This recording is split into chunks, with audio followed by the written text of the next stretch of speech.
ओम नमो भगवते वासुदेवाय। ओम नमो भगवते वासुदेवाय। ओम नमो भगवते वासुदेवाय। ओम अज्ञानतिमिरान्धस्य ज्ञानाञ्जनशलाकया चक्षुरुन्मिलितं येन तस्मै श्रीगुरुवे नमः। नमः ॐ विष्णुपादाय कृष्णपृष्ठाय भूतले श्रीमते भक्ति वेदांत स्वामी इति नामिने। नमस्ते सारस्वते देवे गौरवाणी प्रचारिणे निर्विशेषा शून्यवादी पाश्चात्य देश तारिणे। जय श्री कृष्ण चैतन्य प्रभु नित्यानंद श्री अद्वैत गदाधर श्रीवासादि गौर भक्त वृंदा। हरे कृष्णा कृष्णा कृष्णा हरे हरे, हरे रामा राम राम हरे हरे। जगत गुरु श्रील प्रभुपाद की जय। भगवत वाणी भगवत गीता जी की जय। गुरु महाराज की जय। हरे कृष्णा। तो उपस्थित सारे भक्तों का बहुत बहुत स्वागत है हमारे सुबह के सत्र में। और हम पढ़ने जा रहे हैं भगवत गीता के चतुर्थ अध्याय का श्लोक संख्या 12। तो उससे पहले बहुत इंपॉर्टेंट चीज कि हम लोगों ने जो है जाना था किस तरीके से 4 सेक्शन किए थे। तो फर्स्ट सेक्शन में हमने जाना था पोजीशन ऑफ कृष्णा। तो कल के श्लोक में हमने क्या सीखा था कि ट्रांसेंडेंटल नॉलेज को जो है कैसे अप्लाई करना है अपने जीवन में। तो आज मैं उसकी थोड़ी सी आपको जो है एक व्याख्या भी बताऊंगी, एक स्टडी बताऊंगी आपको, ठीक है। तो पहले हम श्लोक संख्या 12 लेंगे, उसके बाद फिर मैं उसके बारे में बताऊंगी कि ये दो जो है श्लोक है। हम्म ये 11 और 12 दो श्लोक हैं जिसमें जो है हम ये जानते हैं कि सारे मार्ग का उद्देश्य जो है क्या है, वो भक्ति में आना ही है और ये ज्ञान को उसमें अप्लाई करना है। कैसे अप्लाई करना है, ठीक है। तो इस तरीके से हम ये जो है 24 तक, ये सेक्शन हमारा 24 तक जाएगा, पर ये धीरे धीरे ना चेंज होता जाएगा। जैसे इसमें वर्ण आश्रम धर्म आएगा 2 श्लोकों में, और उसके बाद 2-3 श्लोकों में फिर कर्म और विकर्म अकर्म ये फिर से आएंगे, जो हमने सीखा है ये सारी चीजें, करेक्ट। पर ये दिव्य ज्ञान में भगवान फिर से सिखाएंगे। तो इसको पहले हम थोड़ी एक तरीका सीखेंगे और उसके बाद फिर से जब सीखेंगे तो हमारा क्या ना बेस बन जाएगा। तो दोबारा से भगवान रिपीट कर रहे हैं इन चीजों को इस अध्याय में। और उसके बाद फिर जो है, और उसके बाद जो है जो प्रैक्टिस करते हैं कर्म योगी जो है, उनकी क्वालिटीज क्या होती हैं वो भी हम सीखेंगे, है ना, इस सेक्शन में 24 तक के श्लोकों में। तो ये सेक्शन बहुत इंपॉर्टेंट है और बहुत गंभीर भी है, तो समझ में आए इसलिए हम उस पर चर्चा करेंगे, ठीक है। पहले पढ़ लेते हैं आज का श्लोक 12वां। तो पिछले वाले श्लोक में हमने क्या देखा था, भगवान क्या कहते हैं, ये यथामाम प्रपद्यन्ते ताम तथा भजाम्यहम्। तो जो जैसे ही जिस जिस भाव से मेरी शरण में ग्रहण करते हैं उसी के अनुरूप मैं उन्हें फल देता हूँ। तो ये बात हमेशा हमारा मस्तिष्क में होनी चाहिए कि हम किस भाव से भगवान को भज रहे हैं और क्या इच्छा कर रहे हैं। व्हाट इज अ डिजायर, अगर जो भी डिजायर करेंगे भगवान हर तरीके से हमारी जो है पूरी करते हैं। अगर हम गलत चीजों करेंगे तो ऐसा नहीं है कि जो कत्ल करते हैं जो शराब पीते हैं तो भगवान उनकी सारी इच्छाएं पूर्ति नहीं, हमारे अंदर वो इच्छाएं रहती हैं। तो वो क्या कहते हैं कि सैंक्शन तो भगवान के द्वारा ही रहता है, इसलिए हमें कोशिश करनी चाहिए कि हम जो है क्या डिजायर कर रहे हैं, ठीक है। अब आ जाते हैं आज के श्लोक पे, श्लोक संख्या 12। कांगतः कर्मणां सिद्धिं यजन्तः इह देवतः क्षिप्रं हि मनुष्ये लोके सिद्धिर्भवति कर्मजा। इस संसार में मनुष्य सकाम कर्मों में सिद्धि चाहते हैं, फल स्वरूप वे देवताओं की पूजा करते हैं। निसंदेह इस संसार में मनुष्यों को सकाम कर्म का फल शीघ्र प्राप्त होता है। तो पिछली बार में उन्होंने बोला था कि तुम जो मुझसे मांगोगे वो मैं तुम्हें जिस भाव से मांगोगे वो मिल जाता है। और यहाँ पे वो क्या कह रहे हैं कि इस भौतिक संसार में ऐसे कई लोग हैं जो देवताओं के पास जाते हैं इन सब चीजों को मांगने के लिए। क्यों? क्योंकि उनको तत्व का ज्ञान नहीं होता और शीघ्र जो है उसकी फल की इच्छा चाहते हैं, ठीक है। तो हम व्याख्या पढ़ेंगे शिला प्रभुपाद से। तो आज वॉलंटियर करेंगी सुमन माता जी। यस माता जी। हरे कृष्ण माता जी, दंडवत प्रणाम। तात्पर्य, इस जगत के देवताओं के विषय में भ्रांत धारण है कि विद्वत्ता का ध्वम करने वाले उल्पज्ञ मनुष्य इन देवताओं को परमेश्वर के भिन्न रूप मान बैठते हैं। वास्तवतः ये देवता ईश्वर के विभिन्न रूप नहीं होते, किंतु वे ईश्वर के विभिन्न अंश होते हैं। ईश्वर तो एक है, किंतु अंश अनेक है। वेदों का कथन है, नित्यो नित्यानाम ईश्वर एक है, ईश्वरम परम कृष्णा। कृष्ण एकमात्र परमेश्वर है और सभी देवताओं को इस भौतिक जगत का प्रबंध करने के लिए शक्तियां प्राप्त हैं। ये देवता जीवात्मा है और नित्या नाम, जिन्हें विभिन्न मात्रा में भौतिक शक्ति प्राप्त है। वे कभी परमेश्वर नारायण, विष्णु या कृष्ण के तुल्य नहीं हो सकते। जो व्यक्ति ईश्वर तथा देवताओं को एक स्तर पर सोचता है, वह नास्तिक या पाखंडी कहलाता है। यहाँ तक कि ब्रह्मा तथा शिव जी जैसे बड़े बड़े देवता भी परमेश्वर की समता नहीं कर सकते। वास्तव में ब्रह्मा तथा शिव जैसे देवताओं द्वारा भगवान की पूजा की जाती है। शिव वीर्युनितम। तो भी आश्चर्य की बात यह है कि अनेक मूर्ख लोग मनुष्यों के नेताओं की पूजा उन्हें अवतार मानकर करते हैं। यह देवता पदा इस संसार के शक्तिशाली मनुष्य या देवता के लिए आया है, लेकिन नारायण, विष्णु या कृष्ण जैसे भगवान इस संसार के नहीं हैं। वे भौतिक सृष्टि से परे रहने वाले हैं। निर्विशेषवादियों के अंग्रिणी श्रीपाद शंकराचार्य तक मानते हैं कि नारायण या कृष्ण इस भौतिक सृष्टि से परे हैं। फिर भी मूर्ख लोग हत ज्ञान देवताओं की पूजा करते हैं, क्योंकि वे तत्काल फल चाहते हैं। उन्हें फल मिलता भी है, किंतु वे नहीं जानते कि ऐसे फल क्षणिक होते हैं और अल्पज्ञ मनुष्यों के लिए हैं।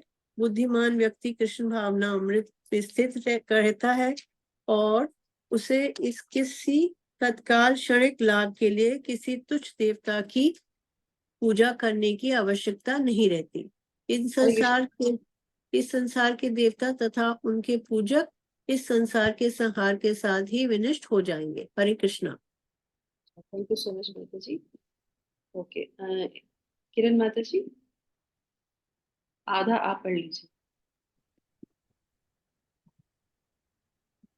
यस। हरे कृष्णा। देवताओं के वरदान भी भौतिक तथा क्षणिक होते हैं। ये भौतिक संसार तथा उनके इसके निवासी, जिनमें देवता तथा उनके पूजक भी सम्मिलित हैं, विराट सागर में बुलबुलों के समान है।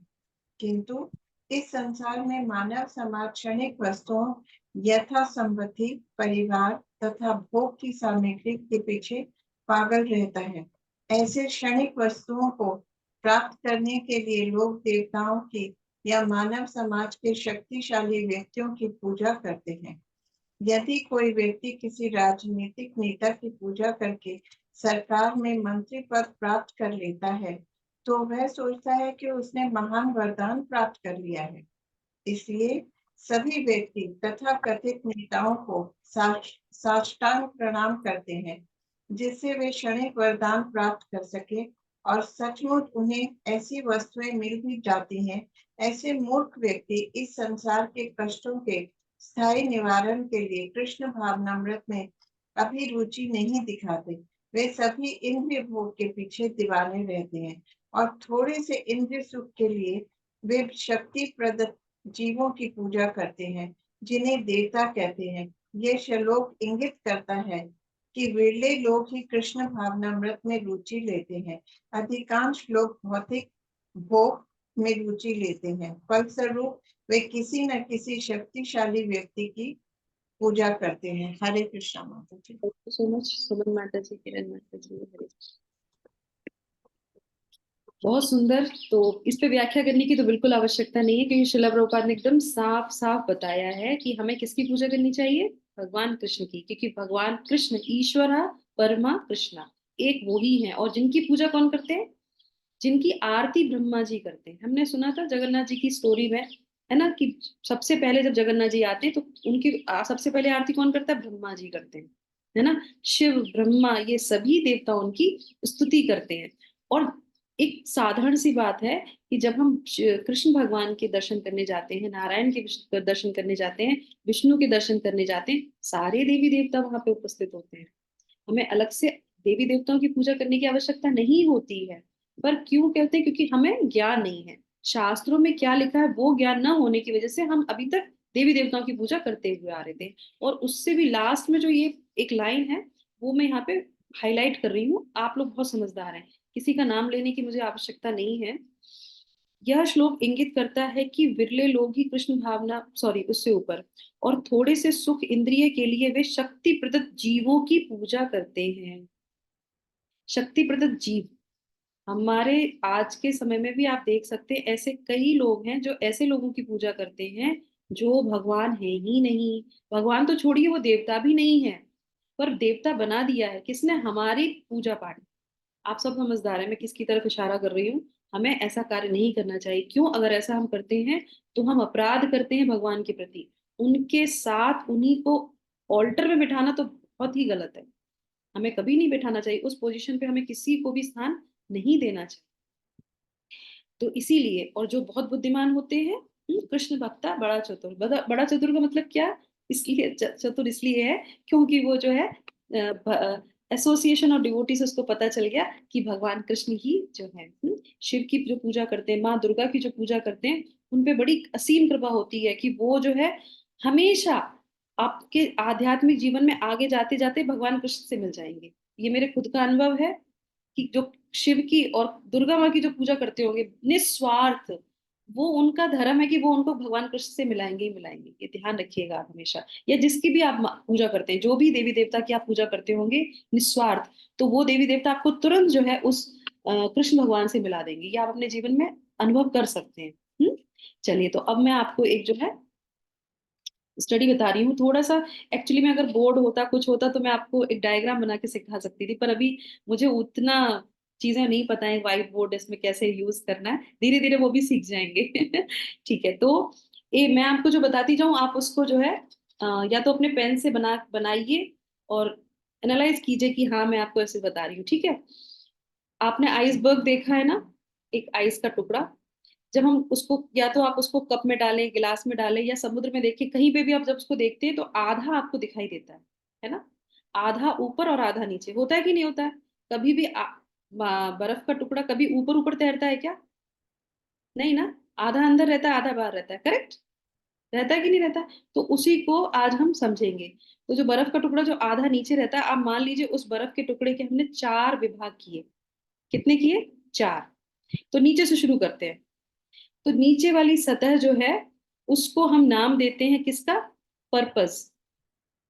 पर्पस, आवश्यकता। ठीक है, ये मैं क्या बता रही हूँ? ये हम बता रहे हैं जो हम ये दिव्य ज्ञान पढ़ रहे हैं ना, ये पूरी भगवत गीता किस तरीके से हमारे जीवन में कार्य करती है। उस बर्फ के टुकड़े के समान, जिसका नीचे का जो है, जो आधा पानी के अंदर है, जो है ना, आधा पानी के अंदर है, तो उसका जो नीचे वाला सतह है वो क्या है? आवश्यकता, पर्पस। ठीक है, और उसके बाद जो है, उसके उससे थोड़ा सा और ऊपर, उससे ऊपर आ जाती है हमारा, ये है उत्पादकता, प्रोडक्टिविटी। ठीक है, आवश्यकता, उसके बाद है उत्पादकता। हम्म और उसके बाद आ जाता है हमारा पर्पस, हो गया, उत्पादकता हो गया, और उसके बाद हो जाता है हमारा प्रॉफिट। तो ये 2 भाग जो है वो पानी के अंदर है। और जो सतह बिल्कुल पानी की आ गई, मतलब उससे ऊपर जो है बर्फ दिखाई दे रही है, जो बीच तीसरी सतह है, वो क्या है? हमारा प्रॉफिट। ठीक है, और उसके बाद जो है चौथा, जो है जो सबसे ऊपर होता है, उसकी बात हम चर्चा बाद में करेंगे। तो पहले इनको समझ लेते हैं। जो नीचे वाली सतह है जिसको बोलते हैं पर्पस, उद्देश्य। तो भगवत गीता, अच्छा मैं आपसे पूछती हूँ, भगवत गीता हमने अभी तक पढ़ी है, what is the purpose of human life? अभी तो हमने भगवत गीता के 18 दिन के कोर्स, 6 दिन के कोर्स, चौथा अध्याय पे आ गए। तो अब आप मुझे बताइए कि what is the purpose of human life? हमारे इस जो है इस जीवन का क्या उद्देश्य है? प्रभु से मिलना, हाँ, गो- भगवान भगवान के साथ जुड़ना और गोधाम जी को जाने के लिए जरूर प्रयास कर अपना जरूर, बहुत बढ़िया है। भगवान से। दूसरा और कौन बताएगा? भगवान से जुड़ना, भगवान से मिलना। यस, चलो भगवान से हम मिल लिए, मान लिया माता जी ने बोला, और भगवान ने पिछले वाले श्लोक में बोला था कि ये यथा माम प्रपद्यन्ते ताम तथा भजाम्यहम्, तो मैं उनकी इच्छा पूरी करता हूँ। अब भगवान आ गए सामने। ABCD। Okay, very nice. ABCD हमारी साधना में आ जाती है। साधना के बाद भगवान मिल गए। भगवान मिल गए तो क्या करेंगे? यस भगवान आप अच्छे हैं, कैसे हैं, क्या करेंगे हम? हम्म क्या Need करें? to understand yourself, your own self-realization. Self realization, very nice. Yes, one point self realization, भगवान को जानना। दूसरा पॉइंट, तीसरा पॉइंट, भगवान के पिछले भगवान के मतलब हमने 3-4 श्लोकों में एक बात बार बार आ रही थी, कौन सी थी वो? कौन सी थी वो? सेवा करना, सर्व गॉड। जब भगवान के बनाए हुए नियम के अकॉर्डिंग अपनी लाइफ को चलाना, जो भगवान जी कहते हैं, मतलब सोसाइटी के काम कर सके, क्या सोसाइटी का काम, सोसाइटी के काम आ सके। वेरी नाइस, बहुत बढ़िया, ये स्तर ऊपर का है। यस, तो सबसे पहले स्तर आप लोगों ने जो पॉइंट बताया बहुत बढ़िया है, सेल्फ रियलाइजेशन। मनुष्य, हम मनुष्य हैं तो हमारा धर्म क्या है? अपने आप को जानना। हम अपने आप को जानना ना, कि हम जीव आत्मा, हम जो है आत्माएं, हम शरीर नहीं है, सबसे पहला पॉइंट है ना। और उसके बाद फिर परमात्मा को जानना, जैसे माता जी ने बताया, भगवान को जानना। उसके बाद फिर क्या है? भगवान की सेवा करना, है ना, कि हम भगवान के पार्षद, वो अंग है, तो हम उनकी सेवा करेंगे, हम उनके दास हैं। ठीक है, तो ये हो गया। तो इस तरीके से जब हम इस इन चीजों को प्राप्त करते हैं, ये जान लेते हैं, और दूसरा क्या है, इसी जन्म में गुरु को प्राप्त करते हैं। क्योंकि ये सारी चीजें हमें गुरु के ही माध्यम से पता चलेंगी, नहीं तो नहीं पता चलेंगी। करेक्ट। तो हमारे जीवन में जो है उद्देश्य हमारा क्या होना चाहिए, ये क्लियर होना चाहिए। जो जो चीज मैं यहाँ पे बोल रही हूँ बहुत इंपॉर्टेंट है। उद्देश्य हमारा क्या है इस ह्यूमन लाइफ में? गुरु को प्राप्त करना, अपने आप को जानना, भगवान को जानना, भगवान की सेवा करना। करेक्ट। और वो सब करने से हमें आनंद मिलता है। ये इंपॉर्टेंट पार्ट है हमारे उस आइसबर्ग का, जो सतह है, बेस है, नीचे का, जो डूबा रहता है, जो किसी को दिखाई नहीं देता। मैं इसलिए क्यों बोल रही हूँ कि आइसबर्ग हमेशा ऊपर दिखाई देता है, नीचे कितना डूबा होता है किसी को दिखाई नहीं देता। पर हमको भगवत गीता में ये सिखाया जाता है कि क्या नीचे डूबा है। वो बहुत इंपॉर्टेंट है, क्योंकि वो जो आइस पानी में जो रहती है, वो ही पानी को क्या करती है? ठंडा करती है। ऊपर वाला आइस ठंडा नहीं करता, नीचे वाला आइस पानी को ठंडा करता है। तो आध्यात्मिक जीवन में हमारी जो आवश्यकता है, वो हमारे उस पानी को ठंडा करती हैं। ठीक है। उसके बाद आ जाते हैं सेकंड चीज। सेकंड क्या है? उद्देश्य हो गया हमारा, आवश्यकता, हमारी जो है प्रायोरिटीज। सेकंड क्या था? प्रायोरिटीज, आवश्यकता। तो उसमें क्या है? उसमें उसमें ये आता है कि जो है हमें किस तरीके से अपनी आवश्यकताओं का चयन करना चाहिए। हम्म हमें अपनी आवश्यकताओं का किस तरीके से चयन करना चाहिए। हमें विकल्प, हमें बहुत सारे मिलते हैं अपने जीवन में, बहुत सारे विकल्प आते हैं।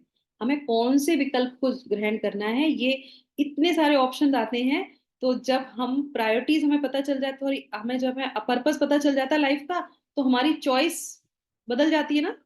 अर्चना माता जी, बदलती है कि नहीं बदलती है? आप मॉल जाएंगे? नहीं, आज तो भगवत गीता क्लास करेंगे, करेंगे कि नहीं करेंगे? आप सुबह सब लोग आके यहाँ पे क्लास कर रहे हैं, चॉइस है ना आपकी। आपने इसको चूज किया है। आपने अपना एक क्षण अपना भगवान के नाम दिया, ये आपकी चॉइस है। जो सोना चाहते हैं वो सो सकते हैं, जो जो भी कुछ करना चाहे। तो जब हमारा पर्पस हमको पता चल गया, तो हमारी चॉइस भी चेंज हो जाती है। ठीक है। तो उसके और एक चीज इसमें बहुत जरूरी है, इसको अगर हम ध्यान से, इसका अगर हम ध्यान रखते हैं, किसका? अपनी आवश्यकता का।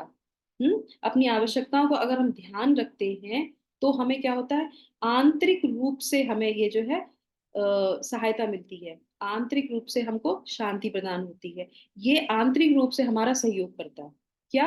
आवश्यकताएं, हमारी चॉइसेस क्या करती? आंतरिक, बाहर से नहीं दिखेंगी, अंदर से ये बहुत कार्य करती है। ठीक है। और दूसरा आ गया हमारा, ये हो गया दो। अब आ गया तीसरा स्तर। तीसरा स्तर, अब नीचे से ऊपर जा रहे हैं हम, ठीक है ना। 1 2 3, नीचे से ऊपर जा रहे हैं। उसके बाद क्या आ गया? उत्पादकता। हम्म तो यहाँ पे उत्पादकता में क्या आ जाएगा? उत्पादक में हमें आता है कि एक्शन। अगर हमें प्रोडक्टिविटी हम होने चाहिए, we should be productive. Productive मतलब उत्पादक, हमारे अंदर एक जो है जुनून होना चाहिए। उसके लिए क्या करना पड़ेगा? कर्म करने पड़ेंगे, एक्शन करना पड़ेगा ना, कर्म करने पड़ेंगे। तो पहले हमने जान लिया कि हमारा जो उद्देश्य क्या है।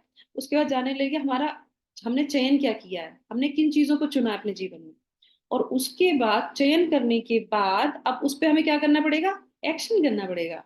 क्लास तो हमें अच्छी लगती है भगवत गीता की, चीजें हम सुन रहे हैं, पर हमने अगर उस पर एक्शन नहीं किया तो फायदा क्या हुआ, करेक्ट? फिर वो तो भाग नहीं हो पाना, तो इसलिए एक्शन करना जरूरी है। तो ये तीन चीजें हो गई हमारी। अब पहले हमने जाना था कि जो आवश्यकता है वो हमारी आंतरिक रूप से सहायता करती हैं, जो एक्शन होते हैं, जो प्रोडक्टिविटी होती है वो बाह्य रूप से कार्य करती है। कैसे करेगी, जब आप एक्शन करेंगे, जैसे मान लीजिए ये क्लास चल रही है, अगर मुझे भगवत गीता अच्छी लगती है, मैं पढ़ती थी, अगर मैं क्लास नहीं करती तो क्या दूसरों को बता पाती? तो ये क्या हो गया, प्रोडक्टिविटी हो गया, मैंने फलों को लिया और मैंने फलों को दिया। तो we should always be fruitful. हमारे जीवन में कुछ फल ऐसे होने चाहिए जो हम दूसरों को दे सकें। ये हमारे जीवन का उद्देश्य, उद्देश्य तो हमने जान ही लिया। उसी के आधार पे हमारे कर्म ऐसे होने चाहिए कि हम जैसे सुमित प्रभु ने बोला था कि समाज के लिए कुछ कार्य कर सकें। ये कैसे कर पाएंगे, जब हमें हमारी आवश्यकता पता हो, हमारा पर्पस पता हो, और फिर हम दूसरों को भी वो दे सकें, खुद ग्रहण करें फिर दूसरों को दे सकें। तो एज अ ह्यूमन बीइंग हमें क्या होना चाहिए, हमें फ्रूटफुल होना चाहिए, हमारे पास कुछ ऐसी चीजें हो जो हम समाज को दे सकें, निस्वार्थ। ठीक है, ये आ गया हमारा। अब आ जाते हैं इसमें, ये तीन चीजें हो गई, अब चौथी चीज क्या आ जाती है, प्रॉफिट। प्रॉफिट। तो उसके बाद आ जाता है, इसको बोलते हैं, अच्छा ये जो दो पार्ट थे बीच के, बीच के दो दो कौन से पार्ट थे, देखिए कौन कौन मेरे साथ चल रहा है इस जो है स्टडी में। बीच के दो पार्ट का नाम क्या बताया था मैंने?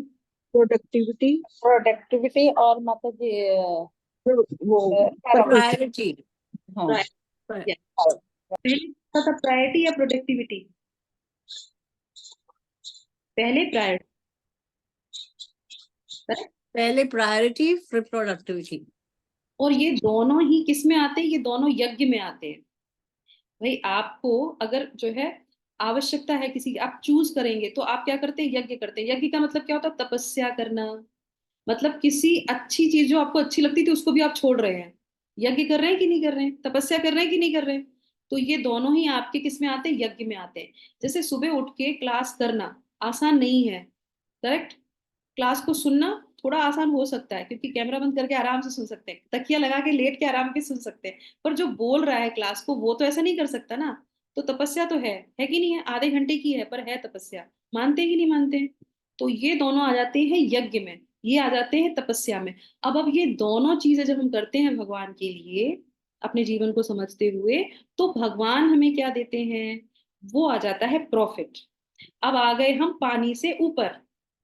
हम्म वो जो आइसबर्ग दिखाई दे रहा है ना आपको ऊपर का, वो आइस का टुकड़ा हम जब देख रहे हैं, तो वो आइस का टुकड़ा भगवान उसको सनशाइन करते हैं, उसको चमकाते हैं, उस टुकड़े को कैसे, वो भगवान यज्ञ शिष्ट देते हैं। जो आपने यज्ञ किया है उसी के माध्यम से आपको वो यज्ञ शिष्ट देते हैं, मतलब remnants of yoga, remnants of यज्ञ, वो आपको वहां पे देते हैं। ठीक है, अब इसके अंदर क्या हो जाता है, क्या कौन कौन सी चीजें देते हैं, तो ये बहुत इंपॉर्टेंट है। ये क्या है, नंबर एक, आपके अंदर जो है संतों वाले गुण आने लगेंगे। नंबर एक, क्या आने लगेंगे आपके अंदर, saintly person, you will be become saintly person. धीरे धीरे, स्वतः धीरे धीरे ये यज्ञ करते रहिए, चीजों को ध्यान में रखिए, धीरे धीरे क्या हो जाएंगे आप, एक सेंटली पर्सन बन जाएंगे। क्यों, ये भगवत गीता में कंफर्म बोला गया है, जो इस तरीके से अपनी जिंदगी चलाता है, जीवन चलाता है भगवत गीता के अनुसार, वो सेंटली पर्सन हो ही जाएगा। दूसरा क्या होता है, दूसरा आता है, अभी हम लोग ने 3.13 में पढ़ा था। 3.13 में क्या पढ़ा था, मुच्यंते सर्व किल्बशे। जितने भी आपके जो है एक मिनट, कोई खोल सकता है भगवत गीता 3.13? 3.13, हाँ पढ़िए उसका ट्रांसलेशन।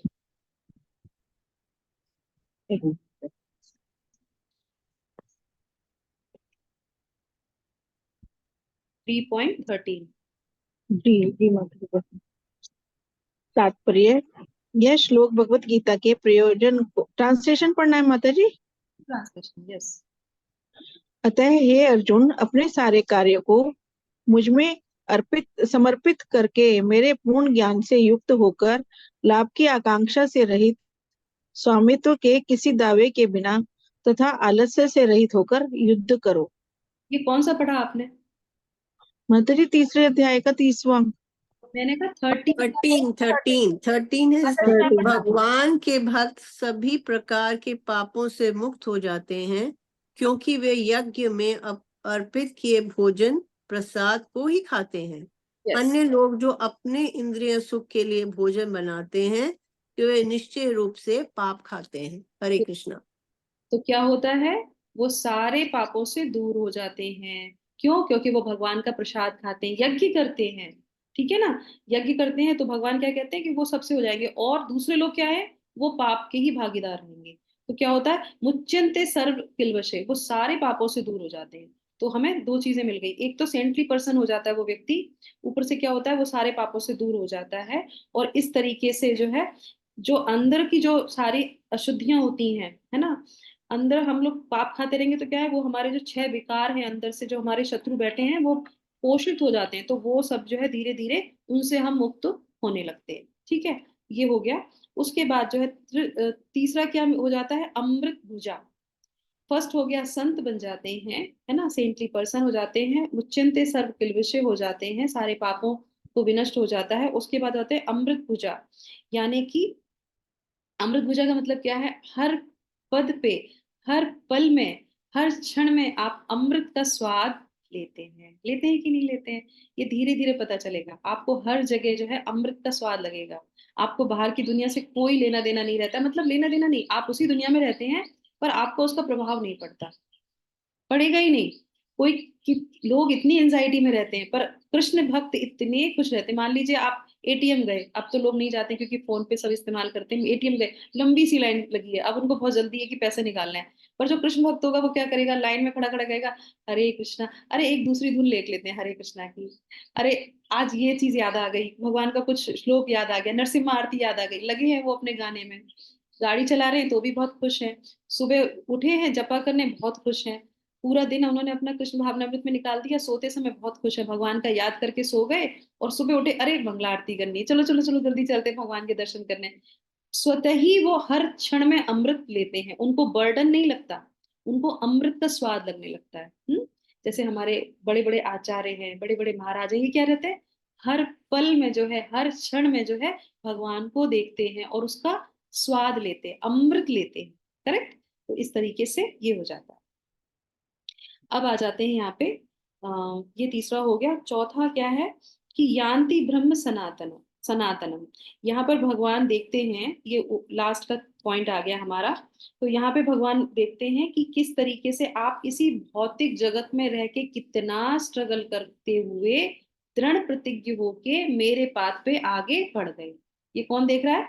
भगवान देख रहे हैं। देख रहे हैं कि नहीं देख रहे हैं? कोई देखे ना देखे, संसार वाले बिल्कुल नहीं देखते, वो कहते तुम्हें कुछ नहीं मिलता, तुम लोग पागल हो, इसलिए ऐसे करते रहते हो। पर कोई बात नहीं, भगवान देखते हैं, और भगवान देख के जो है, कितनी विश्वास से, कितनी आस्था से आप इस बात पे आगे बढ़े हो, कितने लोगों की ताने सुन के आप इस बात पे आगे बढ़े हो। और उसके बाद फिर जो है क्या करते हैं भगवान, भगवान वो हमारी सारी चीजें हमें उपलब्ध करा देते हैं, जिससे कि हम आध्यात्मिक जीवन में आगे बढ़ सकें स्वतः ही। ये भगवान आगे जाके पढ़े, आप पढ़ेंगे तो भगवान बताएंगे उसमें, ये आप पूरी भगवत गीता का सार मैं आपको बता रही हूँ। आगे जाके भगवान ये बताते हैं कि मैं ऐसे भक्तों का, उनकी सारी आवश्यकताओं की पूर्ति करता हूँ, और जो उनके पास है उसकी रक्षा करता हूँ। पर हमें क्या करना पड़ेगा, वो पानी के नीचे का जो स्तर है, ये जो यज्ञ है, जो तपस्या है, वो करनी ही पड़ेगी। तब जाके हम ऊपर वाला जो है उसको देख पाएंगे अपने जीवन में। और लास्ट में भगवान ऐसे लोगों के पास आके, जैसे माता जी ने बोला ना, भगवान से मिलना, तो भगवान आके स्वतः ऐसे लोगों को मिलते हैं। मैंने आपको एक पास टाइम बताया था, एक माता जी थी, उन्होंने भगवान के लिए, भगवान इतने कृपालु है कि थोड़ा सा कर दो तो भी आ जाते हैं। तो उन्होंने जब शिला प्रभुपाद थे, और उन्होंने जो है वृंदावन का मंदिर जब स्थापित कर रहे थे, जब कंस्ट्रक्शन चल रहा था, तो वहां पे एक ये है यात्रा गई थी। तो वो माता जी कलकत्ता से थी, और वो उस यात्रा में शामिल होती हैं, मिलती हैं और जाती हैं उस यात्रा में। तो प्रभुपाद से वहां पे उनका मुलाकात हो जाती है, मिलती है, वहां पे दर्शन होते हैं, उनकी क्लास अटेंड करती हैं, उन्हें बहुत अच्छा लगता है, और उनके पास काफी धन होता है। तो वो क्या बोलती है कि प्रभुपाद आपका जो है प्रवचन बहुत अच्छा लगा, लोगों से मिलके बहुत अच्छा लगा, ये यात्रा बहुत अच्छी लगी, तो आप मुझे बताइए मैं आपके लिए क्या कर सकती हूँ। ये सेंटली पर्सन के गुण होते हैं, कि जब भी हम कहीं का प्रसाद खाएं, किसी मंदिर में जाएं, भक्तों से मिलें, तो हमारे अंदर एक विचार आना चाहिए कि मैं आपके लिए क्या कर सकता हूँ। अभी शीघ्र ही हमारे जो है हिज होलीनेस नित्य लीला प्रविष्टं हिज होलीनेस गोपाल कृष्ण महाराज, उनकी मैं जब ग्लोरिफिकेशन सुन रही थी, तो उनका सबसे पहले आध्यात्मिक जीवन प्रारंभ ही ऐसे हुआ था। वो इतने बड़े पढ़े लिखे बाहर जो है पढ़ाई कर रहे थे अपने वहां पे, और जब वो प्रभुपाद से मिलते, उनके अंदर एक इच्छा होती किसी अच्छे संत से मिले, तो जब उनसे मिलते तो वो ये नहीं कहते कि इनसे मुझे क्या मिलेगा, वो उनसे सबसे पहले एक ही शब्द बोलते हैं कि मैं इनके लिए क्या कर सकता हूँ, मुझे कोई सेवा दे दीजिए। पहली बार कोई व्यक्ति जो बाहर पढ़ रहा है विदेश में, जाके सीधे जो है प्रभुपाद से मिलने से पहले, अभी तो मिले भी नहीं है, उनके भक्तों से बोलते कि संत आ रहे हैं, क्या मैं उनके लिए कुछ सेवा कर सकता हूँ, आप सोचिए। तो वो उनको देते थे उनके कमरे की सफाई करना, और वो इतनी अच्छी सफाई करते हैं, 8 घंटे लग के वो सफाई करते हैं कमरे की। और जैसे ही प्रभुपाद आते हैं उस कमरे में और वो देखते हैं कि कमरा इतना सुंदर चमक रहा है, तो कहते हैं किसने सफाई की, तो बोले एक नया लड़का आया है, उसने सफाई की है, तो बोले उसको बुलाओ, मैं उससे मिलना चाहता हूँ। तो ऐसे जब सेवा करते हैं तो वो स्वयं वो व्यक्ति उनको बुलाते हैं, तो उनको गोपाल कृष्ण महाराज को उन्होंने तुरंत बुलाया, उनसे मिलने की इच्छा प्रकट की। तो इसी तरीके से ये माता जी जो कलकत्ता वाली मैं स्टोरी बता रही थी, तो ये कहती कि प्रभु आज मैं आपकी क्या सेवा कर सकती हूँ, तो बोले कि अगर आप सेवा करना चाहते हैं, तो हमारे जो है यहाँ पे राधा श्याम सुंदर की स्थापना हो रही है, तो आप उनके लिए कुछ दान दे दीजिए जिससे इनका मंदिर बन जाए, उसमें सहायता कर दीजिए। बोले हाँ अवश्य, हम जरूर उनकी जो है आपके इस मंदिर में जरूर सहयोग करेंगे। और वो ऐसा करती हैं। करने के बाद पूरा जीवन है ये, फिर वो अपने कलकत्ता चली जाती, वापस नहीं आती हैं। पूरा जीवन उनका हो जाता है, अंत समय जब उनका आता है, तो क्या होता है, तो जब वो ये कहती हैं कि मुझे भगवान के दर्शन करने हैं, तो उनके परिवार वाले, उनके बच्चे वाले जो है वो क्या करते हैं, इस्कॉन जो है कलकत्ता में जाते हैं और कहते हैं कि भगवान की कोई फोटो हो तो दे दीजिए, मेरी माँ जो है ऐसे से शरीर त्याग रही है, तो वो उनको देखेंगे और शरीर त्याग कर देंगी। और उनको वहां पे कोई भी भगवान की फोटो ही नहीं मिलती है, उस समय नहीं होती वहां पे। तो वो कहते क्या करें, तो एक कैलेंडर होता है, वो कैलेंडर उतार के उनको दे देते कि आप ये ले जाइए, और वो ले जाते हैं और उनको देख के वो शरीर को त्याग करती है। और फिर बाद में जब वो त्याग करती है, उसके बाद जब वो लोग आते हैं और आके उन प्रभु जी से बोलते हैं कि धन्यवाद, मेरी माँ ने कुछ शेयर किया था, जब वो फोटो उन्होंने देखी, तो बोले कि क्या शेयर किया था, तो उन्होंने बताया कि ये जो फोटो है, ये जो है यहाँ की नहीं है, इस्कॉन कलकत्ता की नहीं है, ये जो फोटो है, ये जो विग्रह है वो कहाँ के हैं, ये वृंदावन के राधा श्याम सुंदर हैं। तो आप सोचिए, अंत समय में राधा श्याम सुंदर कहाँ पहुंच गए, कलकत्ता पहुंच गए, उनको अपने दर्शन देने। क्यों? क्योंकि जब उन्होंने सहायता की थी उस मंदिर में दान की, तो उस समय प्रभुपाद ने क्या बोला था कि राधा श्याम सुंदर हमेशा आपके साथ रहेंगे। ये किसने बोला था? संत की वाणी थी। भगवान चाहते तो नहीं आते, क्योंकि उसने पूरे जीवन में कोई कार्य नहीं किया था। आई थी, सहायता की थी, फिर वो अपने जीवन में हो गई थी, पर उनकी इच्छा थी कहीं ना कहीं वो पूरी करने के लिए, पर संत की वाणी को पूरा करने के लिए और उस माता की इच्छा को पूरा करने के लिए स्वयं भगवान जो है विग्रह के फोटो के रूप में उनके सामने उपस्थित हो जाते हैं। तो इस तरह से भगवान आते हैं, हमारे जीवन में भी आते हैं, अगर हमारी इच्छा रहेगी और हम अगर गुरु के सानिध्य में रहते हैं। ठीक है। तो ये जो मैंने आपको भी बताया, ये हमारे हर इस स्टडी को आप हर जीवन में अपना सकते हैं, अपने खुद के जीवन में, अपने आध्यात्मिक जीवन में, अपनी फैमिली में, अपने व्यवसाय में, सब जगह, सब जगह, हर जगह ये स्टडी आपकी आपको जो है सहायता करेगी आगे बढ़ने में। पर हम इसको कहाँ पे यूज कर रहे हैं? भगवत गीता ही हमको हर चीज सिखाती है। तो भगवत गीता हमें सिखाती है क्या? 4 चीजें जो हमने आपको बताई, आप लोग उसको रिकैप कर लीजिएगा। और फिर अपने जीवन में उतारने का इसको प्रयास कीजिएगा। ठीक है। तो यहाँ पे इस तरीके से जो है हमने इसको पूर्ण किया। ठीक है। तो यहाँ पे शायद मैं कुछ हम्म ठीक है, तो हम इसी के साथ यहाँ पे विराम करते हैं, ऑलरेडी ज्यादा। तो कौन कौन इस यज्ञ को करने के लिए तैयार है? हरे कृष्णा। सब तैयार है? हरे कृष्णा, हरि बोल। Thank you so much. Hare Krishna. जगत गुरु। हरे कृष्णा माता जी, एक मिनट, पहला संत, दूसरा क्या है? हरे कृष्णा।